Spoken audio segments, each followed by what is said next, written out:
Hi guys. Okay, so I am really sorry that I didn't get these readings out to you guys over break and everything. My life kind of got a little crazy, and I had a lot going on at my house. So I wasn't able to do it. And I am sorry about that. So, but my plan now is to do these 2 readings for this video, and I'm going to finish this book this week. So by next week, we will have finished it. So what I plan on doing is every day, reading a couple of chapters and uploading them onto my channel, just to finish it up this week. Okay. So for Tuesday's class, just for, which is tomorrow, it'll just be these 2 chapters, unless I don't know, we'll see, but for now it's just the 2 chapters. But going forward, I'm like going to be uploading, okay, until I finish it this week. Again, I am sorry. I know I kind of promised I would get it done, but like I said, I really had a rough week over the break. I had a lot going on, so it is what it is, guys. But here's the 2 chapters. So this chapter is called The Road to Catrieth. We stood beside our horses with the remounts and the slim baggage train in the open ground below the royal farm. We, the shield bearers, waiting for our lords, the companions, had taken their own horses up to the Din that night before, at the king's bidding, that they might make a fitting ride out through the town in the morning, a ride out for men and women and barons to remember afterwards. I mind the fidgeting of the horses. Shadow stamped and shook her head, made restless by the smell of the coming events, and I soothed her with a hand on her neck. That mayor of yours is full of fads and fancies as a fine maiden, Leland said over his shoulder.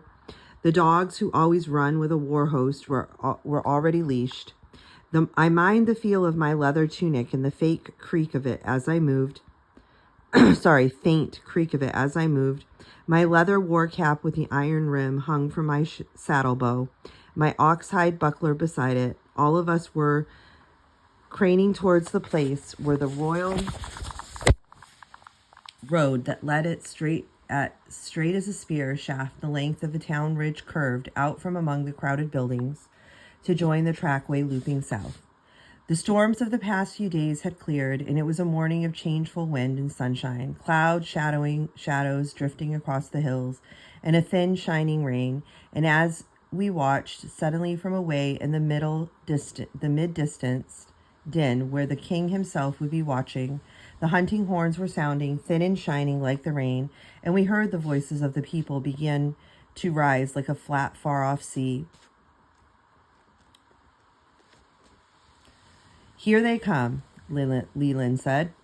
We were too far onto one side to see them coming. We heard them, though, or rather we heard all the Eden giving tongue as they rode by, and then the distant shingle sheer surge of horse hooves over cobbles, and the hounds pricked their ears to listen. A great tide of sound sweeping nearer and nearer, and a great wing of sunshine sweeping with it along the ridge before the west wind. The waiting was over, and we swung into our saddles and gathered up the horses under us. The drumming of the hooves and the sea roar of voices broke over us, and the first of the riders, swung out into the open. And behind them, all of the rest. And the fosterling was at the lead, and beside him, Anrian, in his favorite cloak that wear and weather had changed from crimson to the color of old spilled wine. And next behind them, Gernot from the far south, with the red dragon standard that the queen and her woman had stitched for us through the winter. Lifting and rippling on the spring wind, every rider wore his mail coif, but with the mask left open so that his face was bare. Gray wolfskin cloaks hung loose over a giant... I'm sorry, my eyes are so watery still. Hold on. Okay. Hung loose over the glint of color or a flash of gold beneath.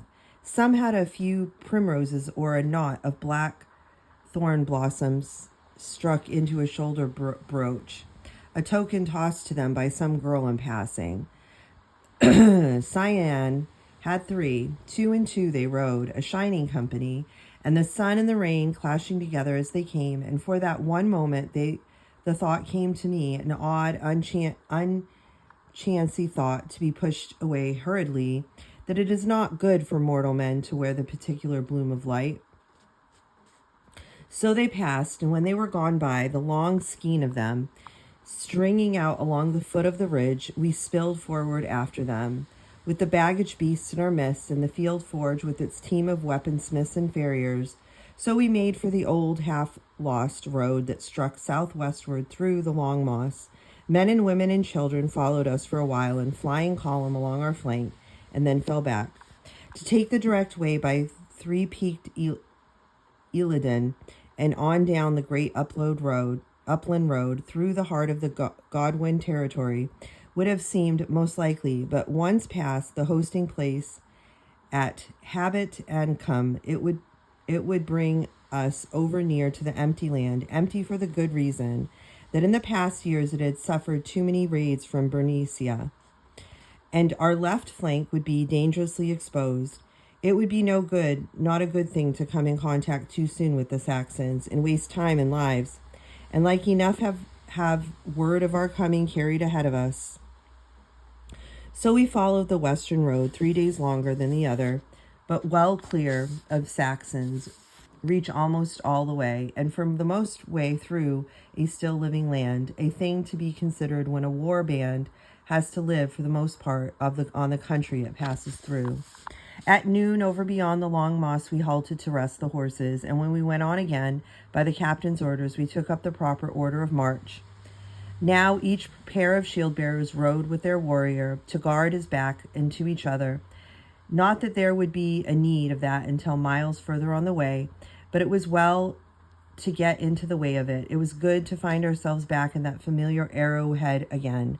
The advance guard, one troop, rode ahead in a small scouting groups, making along abreast that was maybe a mile from wingtip to wingtip, and the rest followed after, troop by troop, widely spaced, with the captain and his standard bearer in the third.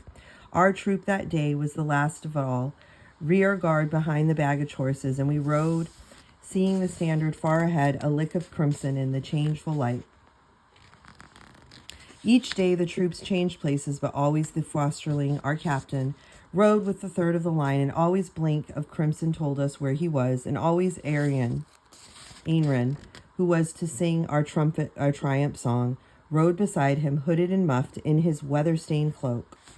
The first night we were still in Goodwin territory, and the people of the local chieftain came out to us with what grain and cattle they could spare from the lean end of the winter store.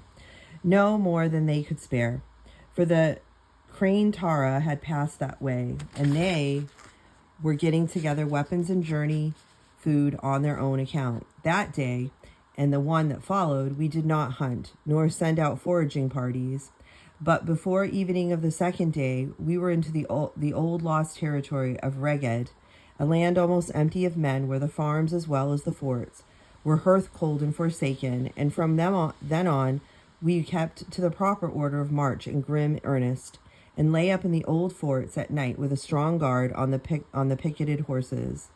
From there also we began to hunt and forage as we went. 3 days brought us to the wall, and we made a loop eastward, crossing by the way of the bramble-grown wreckage of the nearest wall fort to avoid passing through Caer Lul, which the Romans called Lug, Luguvalium. For a living town full of merchants and traveling folk might have links with the Saxon kind, and 900 horsemen would not pass through unnoticed. The fort where we were made our crossing was empty. It was empty, though. It had never known the footprints of men. Wolves, maybe. There was an animal smell around the roofless barrack rows, but wolves would not carry word of our passing to the two-legged kin. We pushed on south and next morning rejoined our road. The land was still ragged, or what had been ragged, lowland country at first, though with hills rising afar off on either side, and must have been rich cattle country in its day, though there was a little enough cattle grazing now.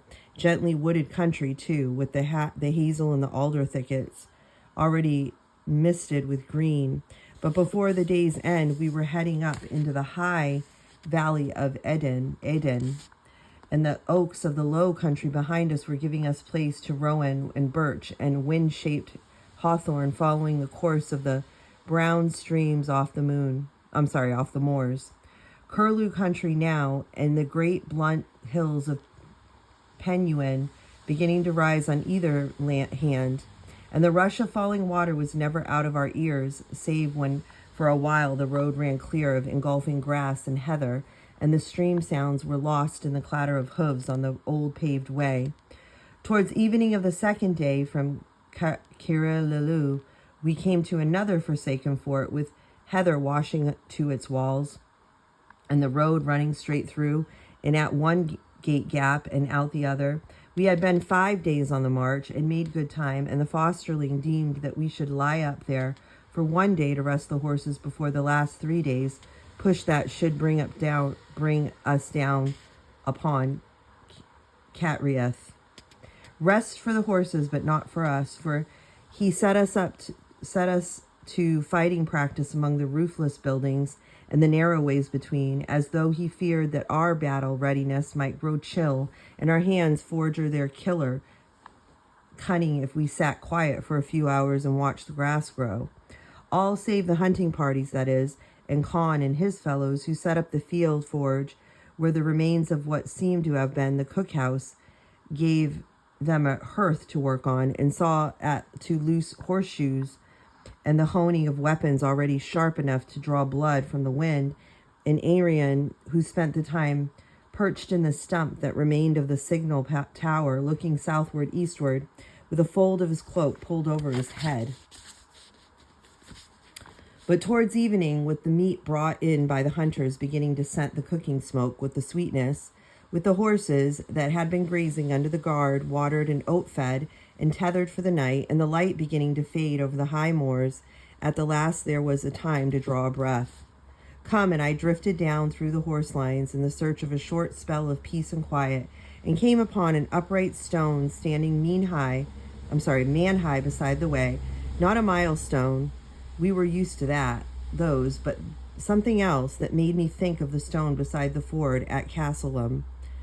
It was dappled with moon-colored light lichen, and all about it there clung the old magic that belongs to the boundaries and threshold places. Boundary stone? Said Con, only half questioning. I nodded. Like enough. Reged on this side of it, Diria on the other.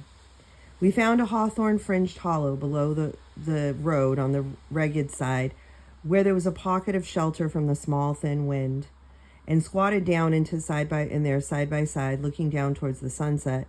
It was a while since we had the chance to be quiet in each other's company, but that evening it seemed to have come about of its own accord, and in the little space of time that it was like a gift, we turned from newer friendships, newer bonds, back to the old one that belonged to our old world, knowing both of us that we might never have the chance to be quiet in each other's company again.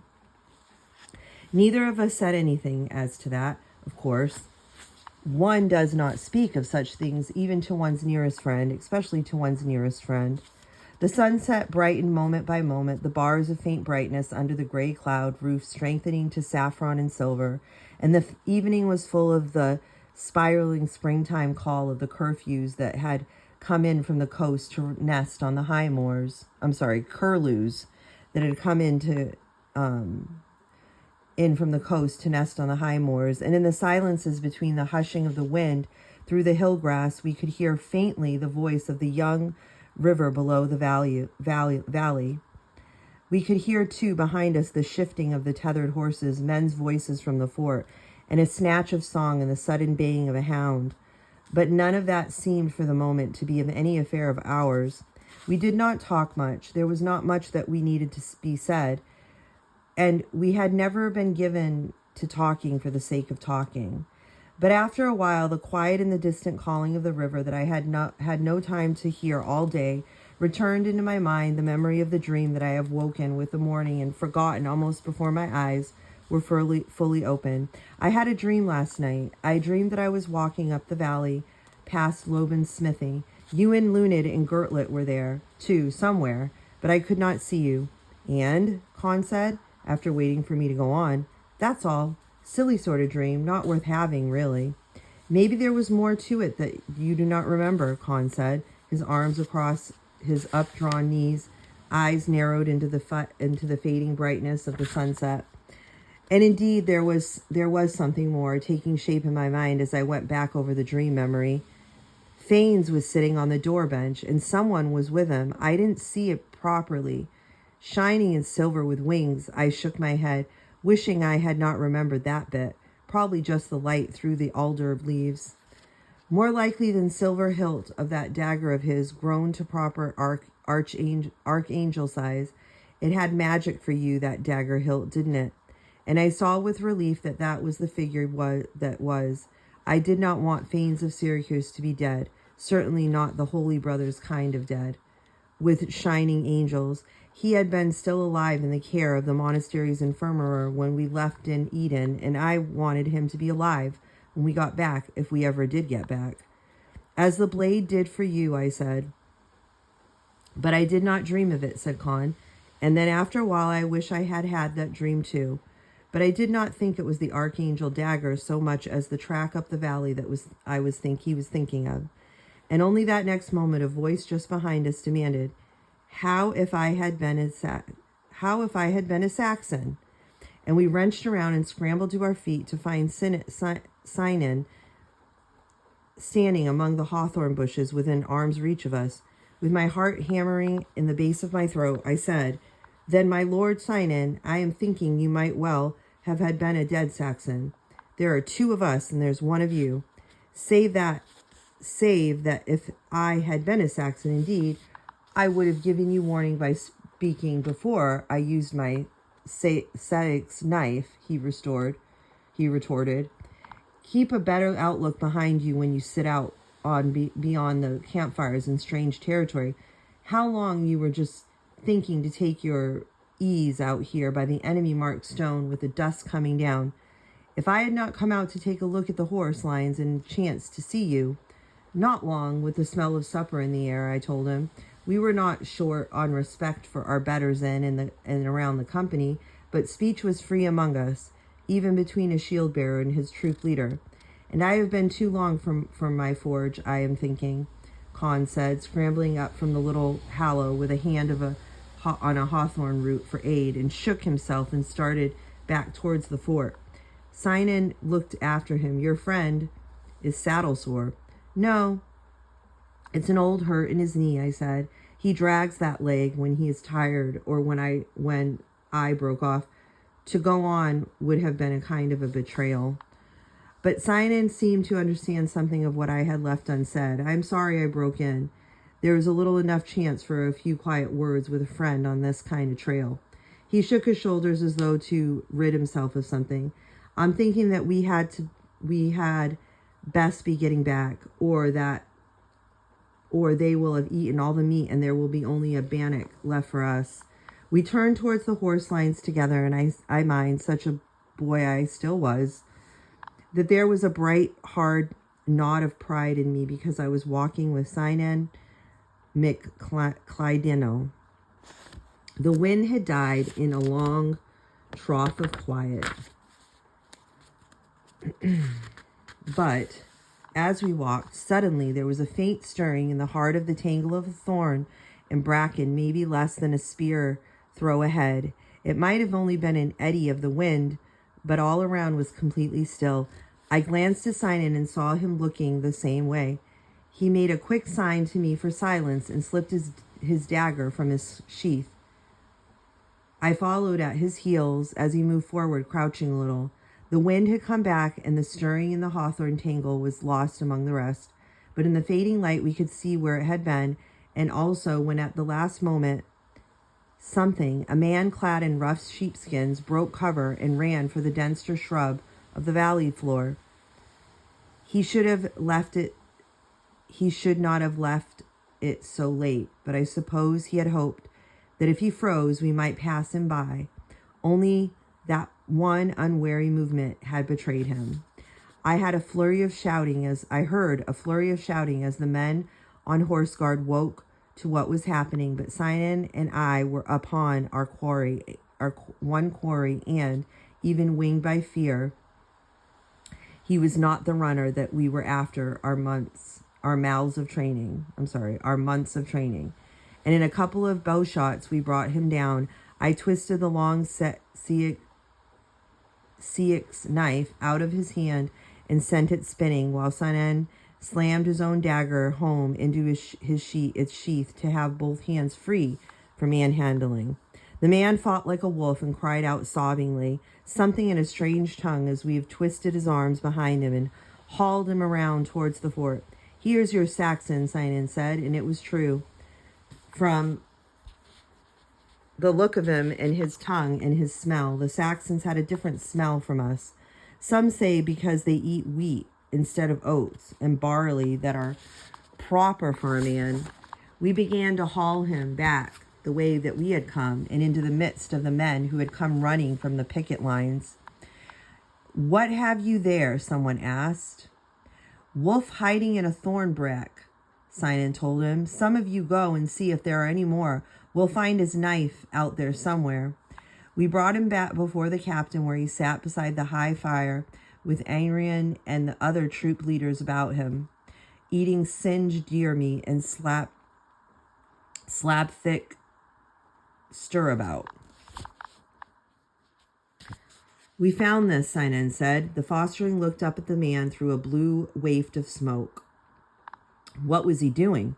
Hiding in a hawthorn thicket? Armed? He threw a knife on us. "It is back there in the bracken somewhere, the usual kind." "A Saxon?" Aye. The captain turned to speak to the man directly. "What purpose had you to spy upon us?" The Saxon, who had stood panting but with no word, broke into a stream of guttural speech. It had in the sound of a desperate protest, but we could not understand a word of his barbarous tongue. As clearly he could not understand a word of ours. I could feel the twitching tension of his whole body, but from where I stood, holding his left arm twisted back behind his back, I could not see his face, and I was glad of that, having a fairly clear idea of how the thing must end. Anrian licked the fat from the fingers and looked up. "Maybe I can be of help in this." The fosterling nodded. "Ask him what he was doing here. Did he come to spy on us?" Anrian put the question in the Saxon tongue and turned the answering string of protest back into ours. "He said he's no spy, but only a man seeking a lost sheep." "In the midst of a war camp?" the captain asked, and again Anrian turned to the thing to and fro between the tongues. "He says he did not know that the Red Crest Palace, which is the palace of trolls and evil spirits, had become a war camp. Sheep may stray far, and he has found them before, now harboring in this place." "And why the hiding and the running?"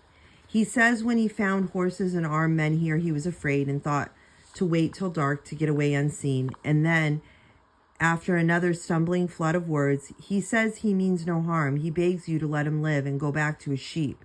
"Sheep? In this high moorland country?" the captain said, and then, I dare not." There was a small, sharp silence, and then someone cried, "How if it is true?" And someone else, his mouth full of deer meat, said, "He is still a Saxon." And if he is a scout for his own people, he will have means of sending on the word. A man on a fast horse could reach Catrieth many hours ahead of us, and there are other means, prearranged smoke signals. Explain to him, Anrian, tell him the sorrow is upon us. I dare not risk it. Anrian told the man his words, and I felt the muscles of his arm and back shudder and strain.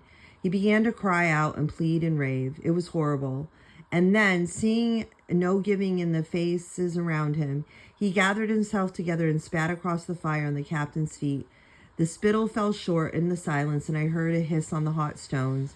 And the Saxon, as though in acceptance of what was coming, stood suddenly still. The captain made a small signal to Cyan, and I sensed, for I could not see, the quick movement as he slipped the dagger from his own belt, and almost in the same instant, the shock of the blow driven home. The Saxon gave a convulsing jerk in my hold, and was a kind of grunt, sagged to the ground. I never had to do quite that thing before. Ciridig, the fosterling, said levelly, I hope I never have to do it again. The man had rolled off and falling and lay face up in the light of the fire, and for the first time I saw his face, not a face of blue-eyed savages we thought of Saxons as being, blue-eyed certainly, but just a man's face, weather-beaten, square-cut, neither young nor old, the kind of face that one might have thought of as dependable. So that was my first experience of war, despite the last year's patrol skirmishes, despite all that was to come as soon after. It has remained my first experience in war in my memory ever since. There was a cold sickness in my belly, and for a moment I was horribly afraid that I was going to throw up there, and then before the captain and the troop leaders. Then Cyan's hand was on my shoulder, spinning me around. Behave, said his voice in my ear. Go to the Prince Gothrin. He will be wondering what has become of his shield bearers, and send my two to me here. You and I have done our part in this. They can haul him away. Okay, next chapter, night attack.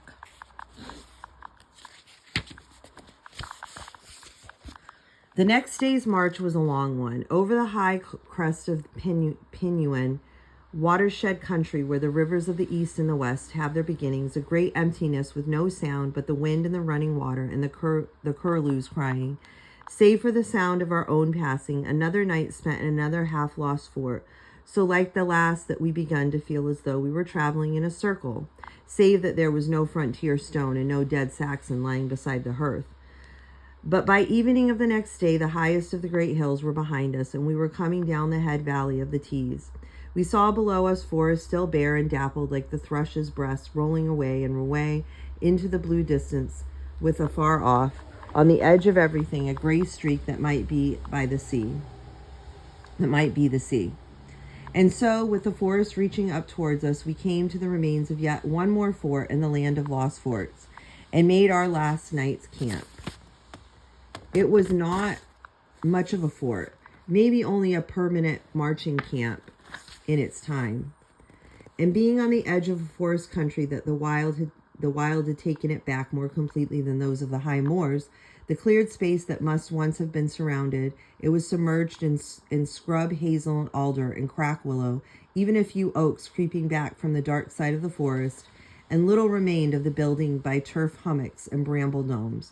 That night, when the evening bannock had been eaten and the horses fed and watered, and there had been a few hours of rest from the men and the beast, Ciridig Fosterling sent out his best scouts among us on spare horses that had not been ridden that day to see what was to be seen and bring back word. The rest of us slept in watches with our blades loose in the sheath and kept a strong guard on the picket lines, for now we were deep in the enemy territory and no knowing how close there might be Saxon settlements in the forest. And when we rode on the next day in the clean green dawn, the captain had tightened the patterns of march, so we rode in close formation, 2 troops centered on the road and a light scouting screen ahead, and the rest in wings into the country of either side. Just as we were making the noon halt, last night's scouts rode in with their horses in a lather, and almost before the report had been given to the captain, it was running through the troops. Aletha the lord of Benicia and Diria, was still holed up in the Catrith, and the first come of his gatherings war bands was with him, and all crowded into and around the royal farm, leaving the old town and its fort emptying according to the usual custom. Can we make any guess that as their numbers now? Gothrin asked of the world in general, with his mouth full of oat cake. And one of the others, newly come to share out, murmured over his shoulder, "The scouts reckon, counting the shield bearers, much the same as ours own." I thought it was good news that we were not as yet outnumbered by Tidlicwelch,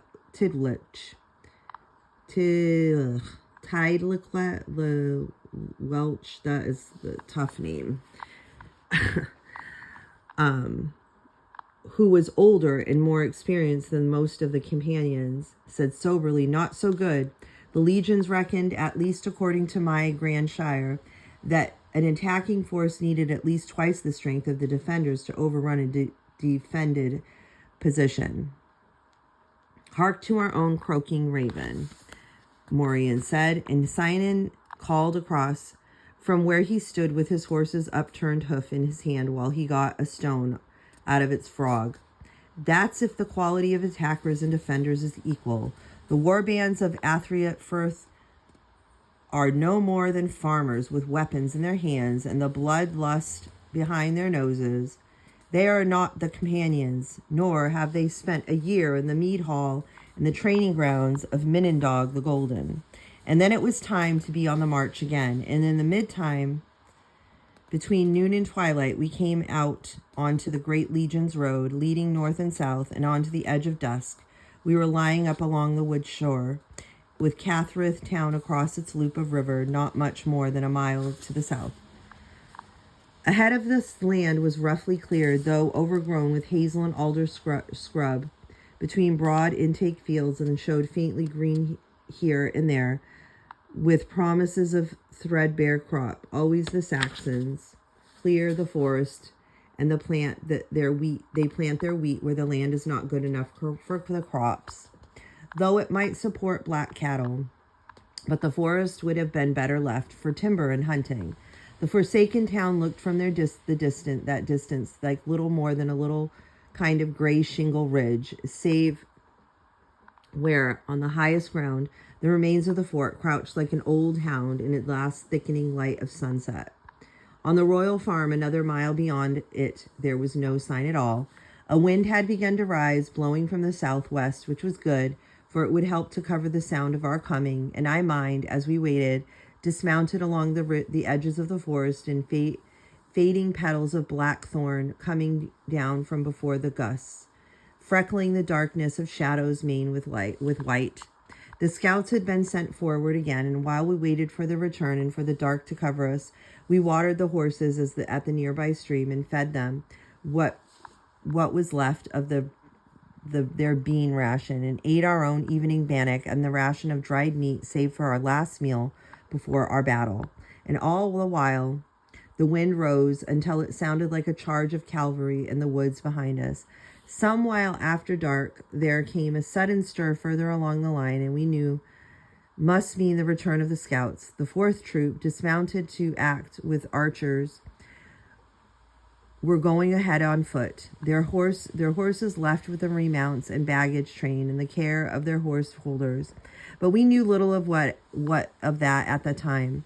Our own troop was still cavalry as we followed Sinan forward into the near dark with a red night's work ahead of us. The legion's road led straight between the usual gravestones and a huddle of fallen buildings that might have been warehouses or the like, to the gates of Cathrith town. But the road was not for us, even if the bridge that carried it across the river had still been standing. We swung westward and forded the river further up beyond the cleared land, where it had ran shallow over the shelving stones, tearing down the bank for a spear throw on either side by our passing. Troop by troop we crossed, and the foot somewhere on ahead of us, and skeined away into the dark like wild geese at the autumn flighting. And the wind covered the noise that we made with a soft turmoil among the bushes as we headed for the royal farm.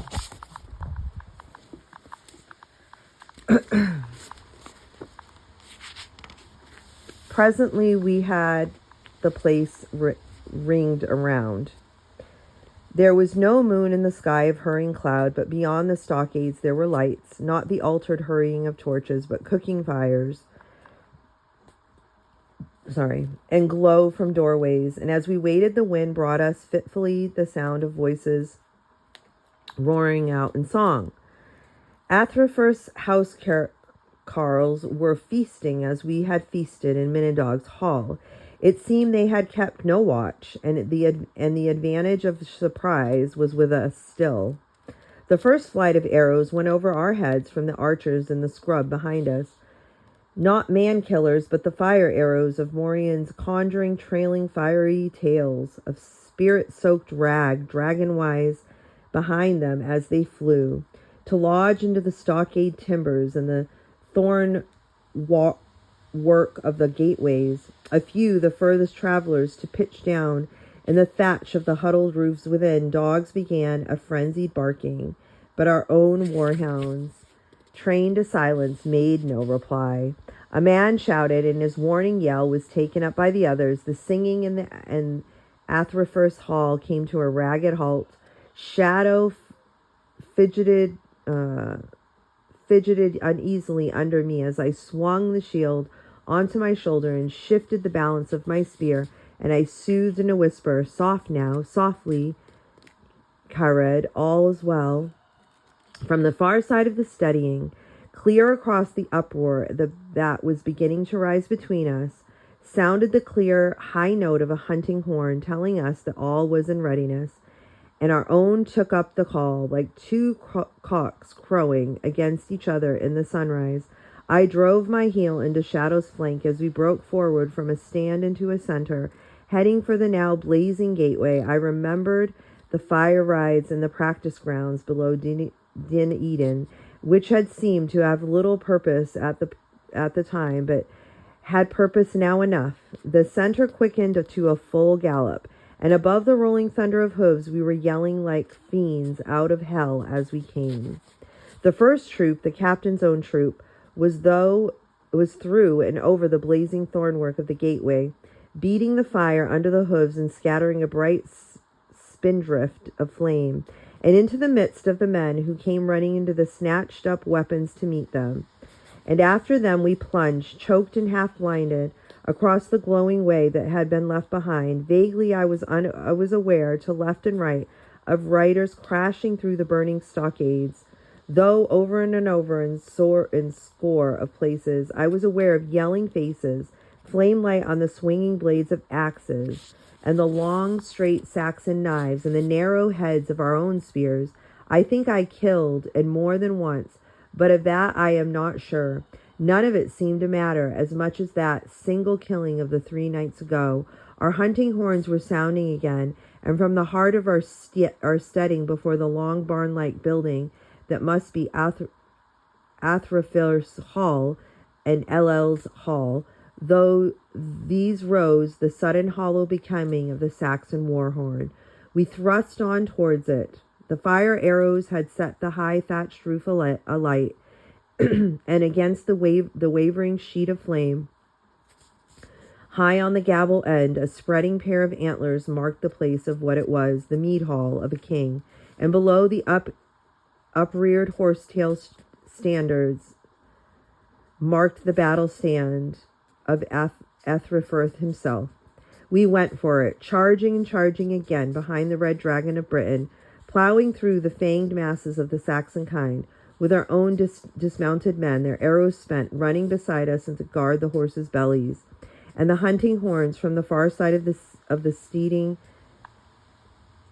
sounding nearer and nearer yet. The Saxons were taken all unawares, many of them drunk from the mead hall, but they fought like wolves, and the king's house carls, forming the shield ring, stood rock steady, swinging their mighty axes, and died like heroes when the time came for dying. And again, the horsetail standard lurched and all but went down, but each time was caught and heaved aloft once more at another man stepped into the place of the fallen standard bearer. Much of this comes into my mind like memory. But truth to tell, I think that is because I heard it told so often afterwards, and because I knew that there must have been the way that it was. At the time, all I knew of that fight in the Saxon royal steeding was a clotted mass of snarling faces in the light of burning thatch. A sense of chaos and the smell of blood and sweat and dung. I remember small isolated things, a hound leaping at a Saxon's throat, a wisp of burning thatch that I struck away from a shadow's neck before it could singe her mane. I remember seeing Dara drop beside me with his head split open by an axe, and not believing it until later. In the end, the shield ring crumbled and went down, and in the end, the hand-to-hand fighting that reached from end to end of the steeding broke up also. Companions and shield bearers were plunging in and out of blazing buildings, dealing with any whom they had found within, and the remaining defenders broke and ran, streaming away over the blackened wreckage of the stockades, heading for the refuge of the forest and the marsh country. We did not go after them. They were very few enough. When the last fighting was done, a spent stillness came over the royal village, only the soft gusting of the wind, only the ugly sounds of wounded men and horses, and the lowing of frightened cattle in the corral. Men were slacking the flames of burning roofs as best they could. Presently we would fire the whole place, but not yet.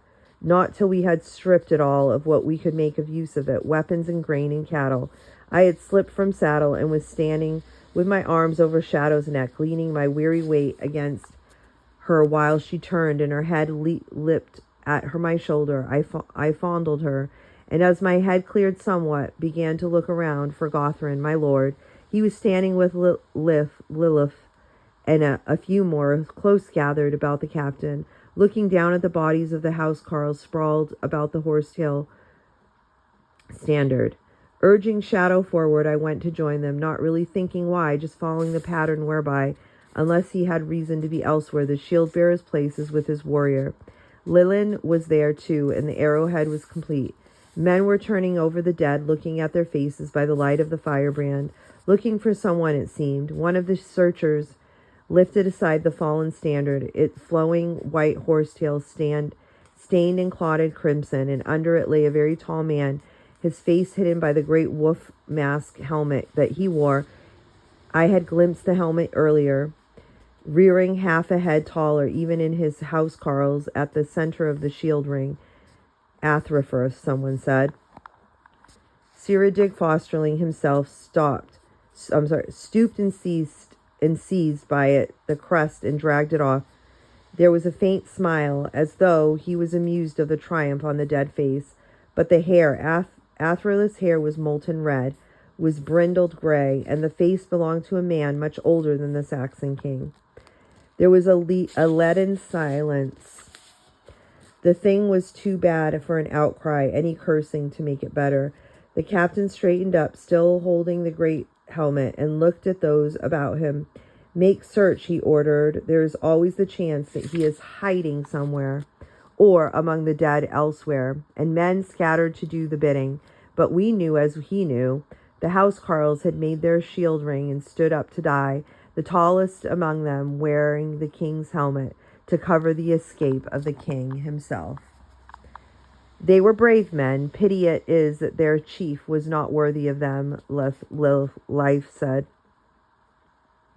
And Gothrin agreed in the tone of one making an interesting discovery. It did not think that he would show us white feathers in his tail.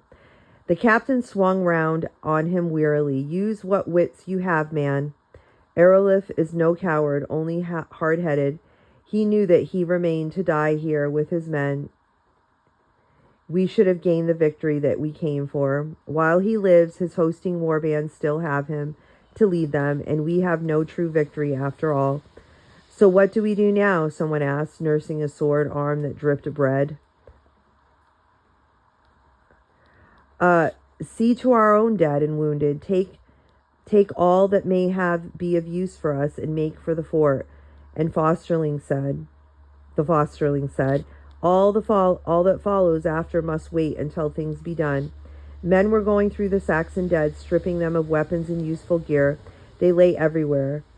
There were women and barons. Mercifully, not many. For those belonging to the studying and art in Ael's time must, for the most part, have been gone in one way or another when Aphrileth came upon them, and the newcomers would not yet brought in their own women. We handled them more gently than the men, but where there was a gold ring on an enameled belt clasped for the taking, we took from all alike, according to the custom of war. We gathered our own dead together for burial, digging out for them hastily a long grave ditch where the ground was soft outside in the stockade. We had lost heavily, not yet, more horses than men. And those we left lying where they had fallen, finishing off the wounded beast for kindness' sake. Lilin and I carried Dara to the grave trench and laid him in it, with his cloak across his ruined face. It was really Cyan's affair, but Cyanin and Cyran had a grave laying of their own to tend to, for they had found Cynri lying where the bodies were clotted thick in the mouth of the mead hall. We stripped the royal steading of all that could be of use to us, weapons, beer, corn, even cattle fodder, and loaded it up into our farm sleds. We gathered a few cattle from the corral in a small lowing herd, and so, with the horsemen flanking them in the case of surprise, we drove and hauled the spoils back to what remained of the Roman town, though the windy darkness that yet remained in the night. And when the last load was away, we set torches to the thatch again, wherever the fires had been quenched, and left the place to burn over its dead. Okay, guys, so that was 2 chapters. Like I said, I might even end up reading a chapter in tomorrow's class. We will see, to maybe just get through another chapter. So I will see you guys tomorrow. Remember, guys, there's only two more classes of co-op left, okay? So I'll see y'all tomorrow. God bless.